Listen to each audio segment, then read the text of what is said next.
Welcome and thank you for joining us today. My guest is Scott Cooper, Director of the Office of Personnel Management. Director Cooper, thank you so much for being here. It's great to have you. Thank you, Drew. It's really good to be here with you. Absolutely. So you first stepped into the role leading OPM just a couple of weeks ago. So you have really just a couple of weeks under your belt so far. But I know over the last several months that OPM has talked about this push towards greater efficiency in government. And I want to get a little bit more into specifics of that, specifically at OPM. So to start out, can you share which projects or programs at the agency you've been really focused on making more efficient or areas that you are really trying to streamline?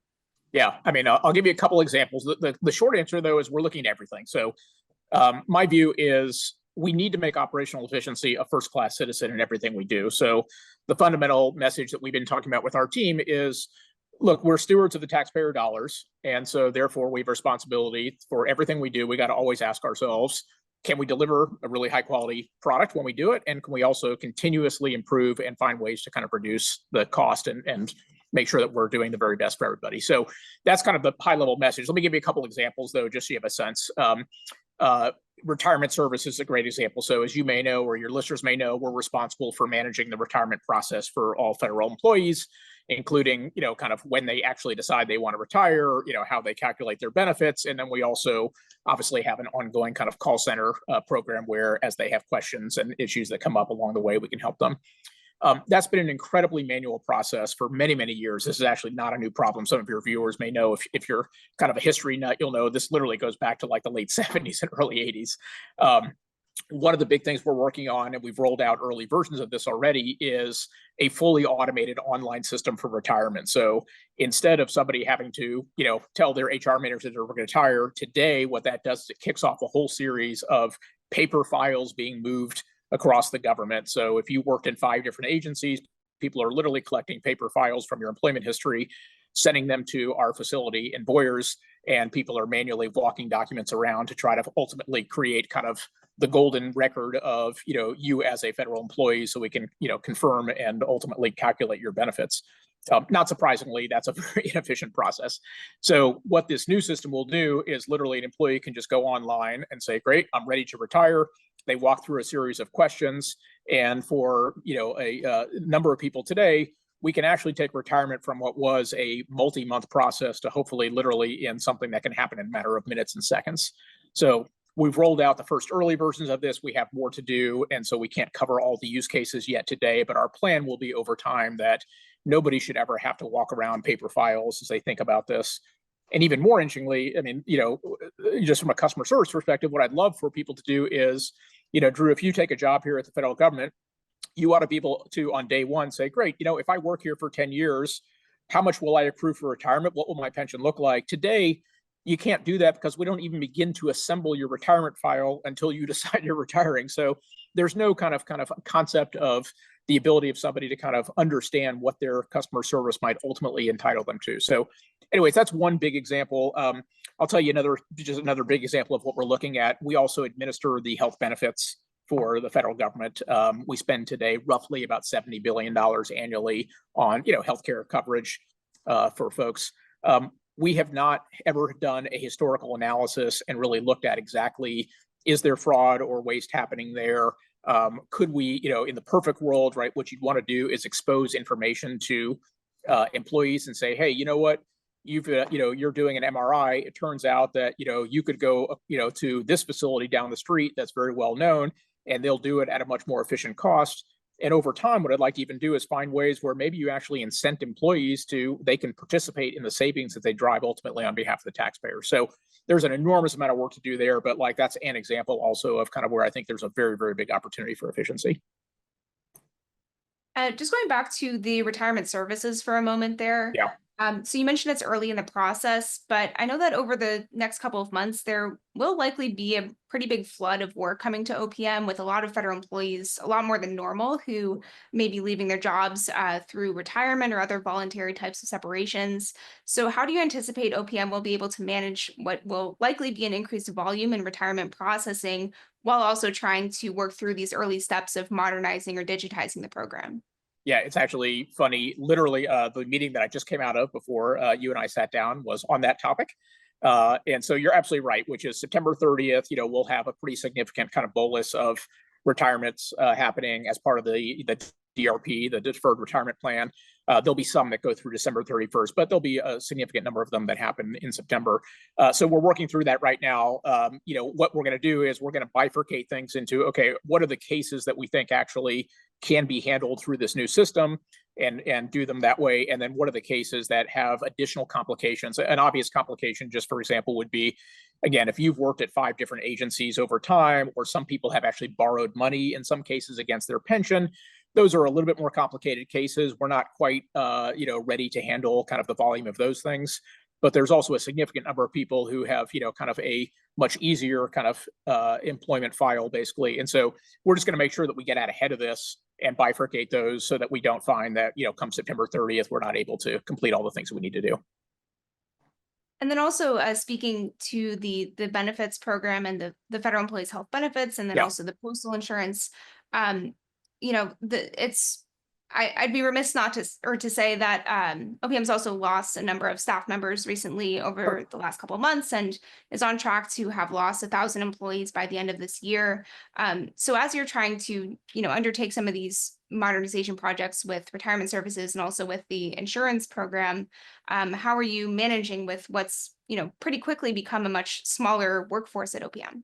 Yeah, so I mean, there's a couple of things we're doing. One is just, look, anytime you do a restructuring, it's always difficult. And obviously, we're obviously talking about people's, jobs here, and that's important that we respect that.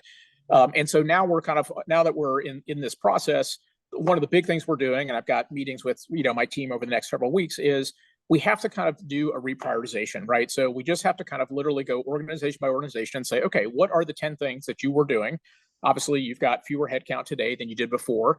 And the honest answer is, like, what are the things that are most important? Maybe there are things that unfortunately, might need to fall off the plate if we don't think they actually, kind of add as much value as we'd like. So we've got to go through that process, number one, and just understand that. And it's not, it's not an easy process. And of course, everybody wants to do 100% of things. But, the honest answer is, I think, look, we can't be all things to all people. We live in a constrained environment. We're going to have to deal with that. So some of it is just like reorienting talent and the workforce towards the things that we have the highest value. Number two, and I'll fully acknowledge this, is, look, there may be cases where maybe we actually are short people, quite frankly, where we said, what, this is a really important thing. And, despite our best efforts in these restructuring efforts, there are definitely, I'm sure, we've made some mistakes along the way, quite frankly. So the second process we're going through as part of this is, okay, everybody's coming back to my team and telling me, okay, yes, here's the reprioritization, but if even with the reprioritization, we think there might be areas where, quite frankly, are really important and we are understaffed. And we're going to have to evaluate those and make some changes, right? And so, look, we're not perfect, and I fully acknowledge that there just may be areas where we need to revisit. So there will be, I'm sure, some places where we have cut deeper than was appropriate, and we'll have to make some changes. So we'll do that. And then the third big thing, and this is not you don't do this overnight, but we really just have to embed concepts of efficiency into kind of the ethos of our team. And again, I hope we can do that broadly across the federal workforce. And so, we're looking at, okay, are there ways where technology can actually help improve efficiency? Are there just workflows in the organization that they are just inefficient, not because anybody's doing a bad job, but like we haven't had sometimes a forcing function to actually try and fix those things. So we're going to go through all that stuff. We know the things obviously that are critical, like you mentioned. We've got to make sure people have health benefits. Like, that is a no-fail mission. And so if we find that we have inadequacies in those areas, we're going to have to address it. And then just going back to what you said about having potentially made some mistakes in the way in where you're looking at staffing reductions recently, can you speak to maybe, would that be, in terms of the rehiring process for that, would that be a matter of bringing back former OPM employees? Would it be looking to get new talent? And what would be the timeline for that? I mean, the government right now is under a hiring freeze. So is this something you're imagining would happen much later this year? Two things on that. One is, the first answer is, look, it's going to be very case specific. So I don't know. Look, my first hope, of course, is there may be great people here already in the organization who just may be focused on things that unfortunately we've decided are not critical functions. And, at a minimum, like, let's look to repurpose existing talent that we have here to the extent, that makes sense. Now, again, you can't take somebody, who's not a developer and put them in a development job if their job is to be an HR professional. So there's obviously, that doesn't work in all cases. But a lot of the jobs, my hope is there are opportunities to kind of, reskill and obviously move people around. So that'll be kind of thing number one to figure out. Thing number two is, yes, there are people maybe who were part of the deferred retirement program. Many of them have expressed an interest, if we have an interest in potentially coming back to the organization. So we have the ability to do that, and we would if that were appropriate, if they had specific skills.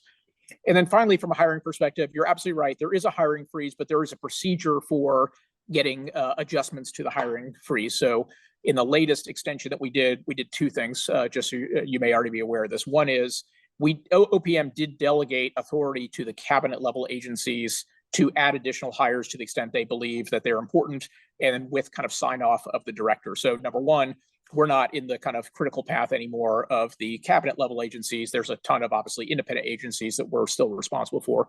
But then also within OPM proper, again, it would have to be my sign off. But if I determine that something is critical, we do have the ability to actually to hire from the outside into those agencies. And again, that's the process we're going through right now. I don't have anything to announce here today because I don't know the numbers yet, but like we're literally going through a bottoms up budget process and saying, great, like we're doing these 10 things. They're all critically important.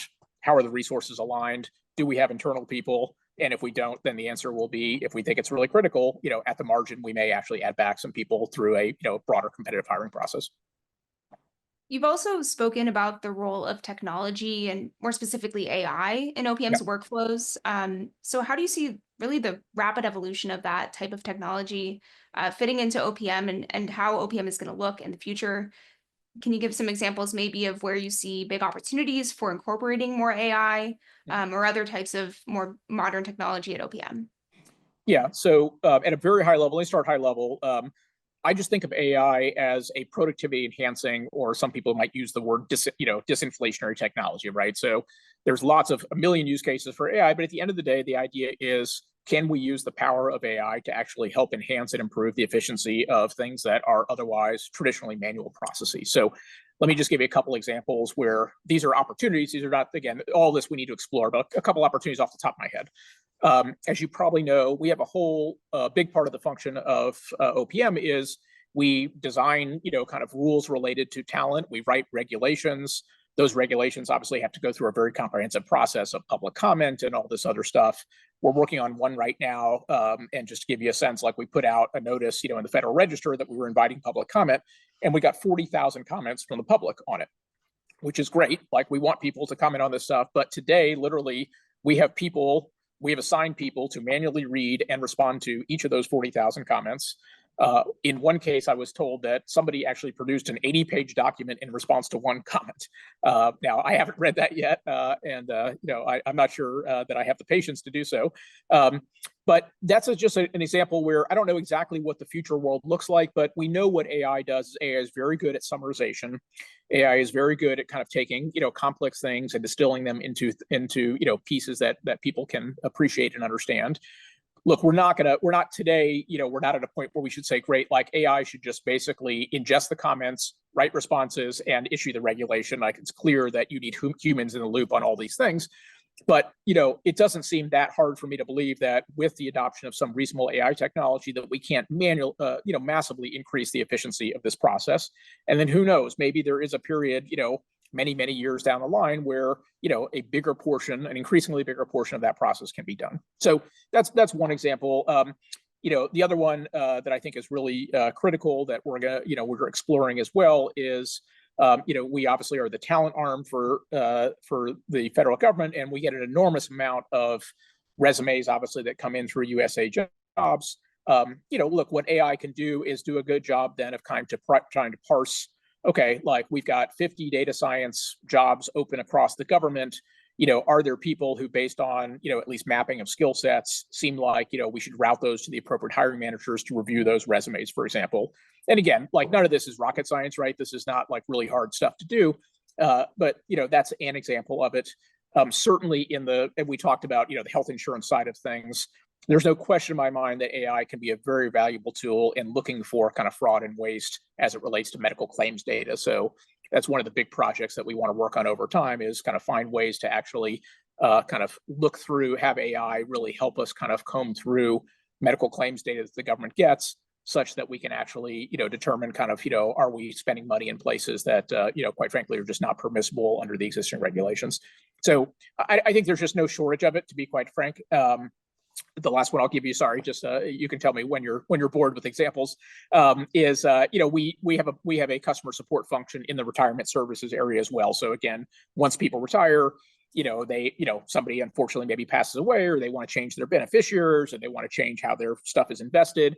Today, again, that is a very, very manual process. We have, teams of people who staff call centers and literally, take phone calls from people. And again, that's not going to go away overnight. There are some people who are always going to want to use, obviously, the phone, but customer support is a very ripe area where AI can dramatically kind of, help with self-service on behalf of individuals to solve a lot of those problems, as opposed to feeling like you have to sit in a phone triage queue and wait for somebody to pick up your phone. So it'll touch everything we do. One thing I will just say is, look, we're not going to do crazy things. We're not going to go turn the computers on and all of us go home at the end of the day here. But I think we need to incrementally find small places where we can kind of, find improvements. And then as the technology matures and as people get, again, very comfortable with all the privacy issues and all the other things, of course, that people do, have concerns around AI, then over that time, as those things improve, then we can explore, are there, whole workflows that might ultimately go away as part of that. Does OPM have a way that it measures the level of skill or familiarity that its workforce has with AI? And are there opportunities, you think, for potentially training or upskilling people to use AI as you're incorporating it into more of your processes? I mean, the short answer today is, to your question, is we don't. But it's absolutely something that we want to do. And, look, I think the way you do this when you have new technologies is obviously you find subject matter experts who can kind of almost be, I would just call them like roving evangelists inside the organization. So people who have enough domain expertise to be able to understand this, and then who can kind of sit with business owners, and then basically the business owners can encapsulate a use case they're trying to solve. And then, these evangelists can say, okay, you know what, like now I understand the business use case, here's something we can do. That's been my experience, in the organization I've been in. Like when you have new technologies like this, people's natural inclination, of course, is, they're wary, which is totally understandable, or they just don't have the domain expertise to be able to adopt it. So I think that's what we have to do, is we got to find either, hopefully we have some people in the organization who are forward looking on this stuff already, and we're going to have to kind of, have them almost rotate and circulate around the business groups to do that. So that's how we'll start with it. But yes, over time, look, if AI is as transformational, at least as, I believe it will be, and, kind of from my prior life, I spent a lot of time, obviously, as an investor in this area. I think it's just going to get embedded into everything we do. And so I think, all workers of the future, and this is not a today thing, but over a, 5, 10, 20-year period, it will just be incorporated into our life, just like, Microsoft Excel and, other, automation tools have become. And so everybody will have enough familiarity, but we've got to kind of, bridge that chasm today that exists between a very small number of people who actually understand the technology at the right level of depth, and an enormous amount of business owners who understandably, are always going to want to be cautious and slow on adopting new technology. You mentioned that you want it to be kind of a slow or measured process for incorporating AI. So as you're kind of doing that over the next, or for your tenure at least, and then beyond for OPM, how do you think the agency can address some of the risks of maybe moving too fast or incorporating AI in ways where maybe it's not ready for it yet? Yeah, so I think there's a couple things. What I've been trying to say as I've talked to the team is a couple things. Number one, you heard me say this before, but yes, I believe in measured risks, and that's different from, again, my prior job where, kind of the word measure was not in front of risk, the way we did things. But look, we're in the government here. We can't just kind of afford to, completely throw caution to the wind. So number one, we've got to make sure that people understand that. And again, I want to make sure that that's well understood. The second thing, what I've told people is, look, like, let's just look for some very small incremental things that we can do that are quick wins, basically. And in particular, things where let's start with kind of stuff that's wholly within our domain, where we're not dealing with like PII for people and other stuff like that. Let's just, like, again, like this rule writing and regulation thing, right? Like the good news is all those things that we do, they're all fully public, right? It's all, I mean, we publish everything literally in the Federal Register. So like, one of the things that we've asked the team to do is kind of look at, okay, like what are all the rules and regulations that OPM has published over the years? And maybe the answer is like some of them are just like so outdated, they don't, they're not valid anymore. Like, how can we do a cleanup basically to the extent that they're not required by statute and they're things that have just kind of outlived their utility? Again, like in the normal process, that's a pretty like manual thing. But to me, like that's you could get a big jump start on that if you literally were using a chat GPT or something like that and only taking public information. Again, I'll be totally clear, we're not talking about anything proprietary, but you could run ChatGPT against like the entire public registry of all the OPM, the history of all OPM regulations that are in the Federal Register. And like that would be a good, small, easy win where we can start to kind of, then a human obviously has to look at it and say it makes sense, but to identify, hey, here's 50 things we found that look like kind of either they're not required by statute or whatever, they were passed in the 1970s and probably like are ripe for some review.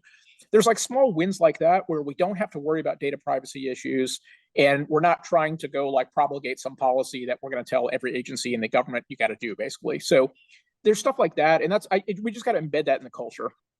And then the last thing I've done I think on that, which is also a cultural point, is I'm trying to give people permission to recognize that like the answer to every question, we don't have to score 100% on every single thing we're doing if we're talking about things like that. Now, again, clearly, look, we can't screw up people's pension benefits. We cannot screw up people's health insurance. And there's a lot of things we do where 100% is the right score. But for small incremental things like this, if we're sandboxing them and we're not dealing with confidential information, you know what? Let's try it. And if it turns out it doesn't work and we wasted a couple hours of time, but somebody learned something, I want to give people permission for that.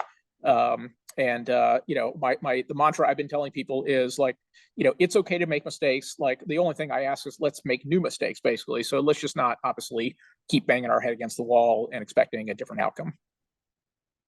Great. Well, I think that is a good place to take a quick break. We've been speaking with Scott Cooper, Director of the Office of Personnel Management, and we will be back for part 2 of this conversation after an industry perspective.